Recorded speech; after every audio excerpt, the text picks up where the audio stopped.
before man roamed these lands, there was a war in heaven.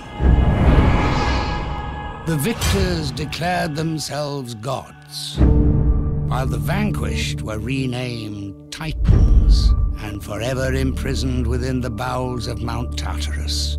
King Hyperion and his legions seek to unleash the Titans and wage war upon this world. Paul, I have no idea what any of that means. I could do that exact same monologue if I wasn't held to any standard of making any sort of sense. Go for it. Long before humans walked the earth, it was the gods that couldn't agree on anything and killed each other over it.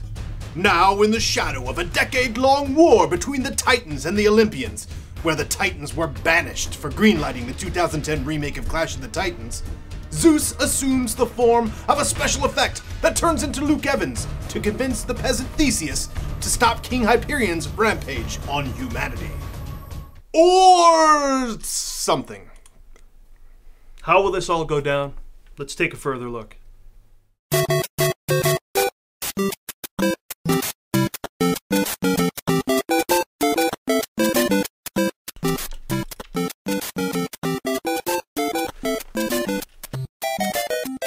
It appears the Titans get a power-up each time they do a combo move while holding the flaming bow. Okay, if I get chosen by Zeus to fight a battle, can I ask for something a bit more ferocious than arrows that glow in the dark? Like, I don't know, maybe a gun with bullets, a magic machete, a green ring that turns into shit? I mean, give me a real weapon or something! Leroy Jenkins! Theseus cuts a bloody swath across the land, which is so much more effective than cutting a flowery swath.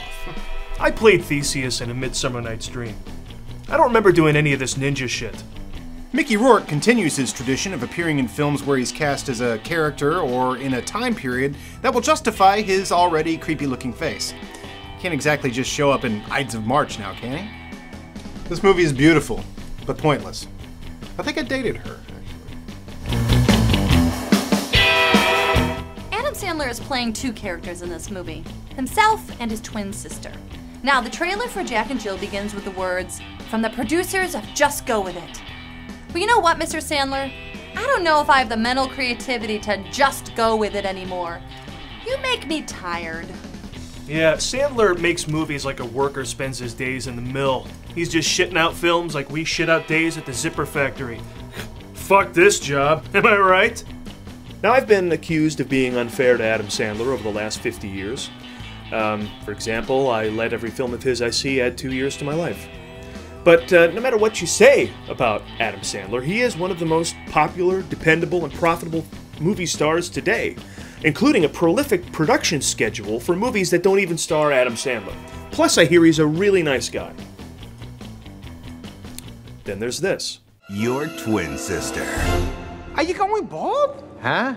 No, you're getting fatter and your hair doesn't realize it needs to cover more face. Okay. I put a little list together of things I want to do before I leave. Studio tour, beach, horseback riding. Let's go! Oh my God! Maybe I should stay out through Hanukkah. It's like he's daring us. It's like he's saying, if I turn on a camera, pull down my pants, and take a shit on the bathroom floor, will they come and see it? If I take a picture of myself pointing at the turd and call it Adam Sandler Points at a Turd and put it in billboards across the country, will they still come and see it? Honestly, what does Adam Sandler have to do to get us to not see one of his movies? I don't know, Paul.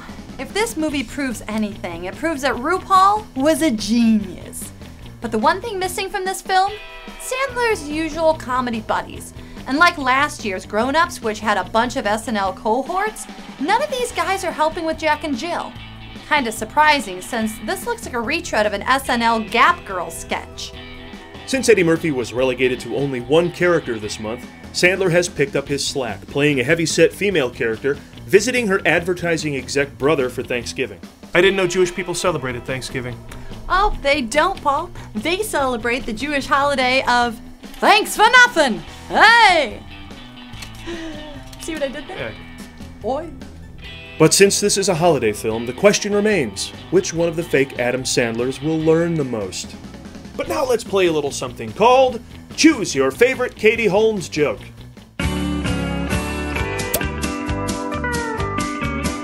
The film also stars Tim Meadows, Al Pacino's hair, and Katie Holmes, who continues her streak of looking uncomfortable and trapped. Really? I didn't know Scientologists celebrated Thanksgiving. Katie Holmes plays a wife who continually tries to calm down her husband and make him act normally. Hooray! Katie Holmes gets to leave her house and make a movie! She looks, I don't know, sick? Sunken? Katie Holmes! Hanging in there. I'm as tired of Adam Sandler movies as Katie Holmes looks of life. Sandler's gotta be on the verge of quitting all this and starring in indie films. Right? Right? Fans of Firefox and Pink Cadillac rejoice. Clint Eastwood has directed another movie. And congratulations, 8th graders everywhere. Here's another film that will get you out of reading that biography. Just in time to get nominated in the category that wins a lot of Oscars, here comes the historical biopic J. Edgar. Whatever we think of, if we think of J. Edgar Hoover will appear and destroy us, okay? So empty your heads. J. Edgar Hoover was the first director of the FBI and served as its director for 48 years, which is 38 years longer than the current maximum tenure. He had so much power and was so feared that people preferred waiting out his death rather than asking him to resign.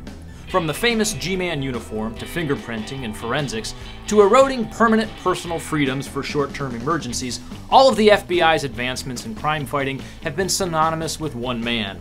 The brand is his name, which sort of makes him the Steve Jobs of listening into people's private phone calls. The film is somehow directed by Clint Eastwood, who doesn't even look like he should be able to stand without assistance. Let alone tell handsome guy Leo DiCaprio how to play the least fuckable man in history. Hey ladies, want to know what Mr. Dreamboat's gonna look like when he's 70? Well, here he is. The film even explores his gay relationship, covering his years as Jim J. Edgar. The film also stars Dame Judi Dench as respectable British casting choice, and Armie Hammer, or Josh Lucas. J. Edgar's mother tells him he will be the most powerful man in the country. Shouldn't we all have such encouraging parents? All my mother ever told me was that I was gonna get a Huffy dirt bike if I stopped wetting the bed. Best day of my 12-year-old life. Leonardo DiCaprio has made a pattern out of playing historical characters who are powerful, troubled, and eccentric.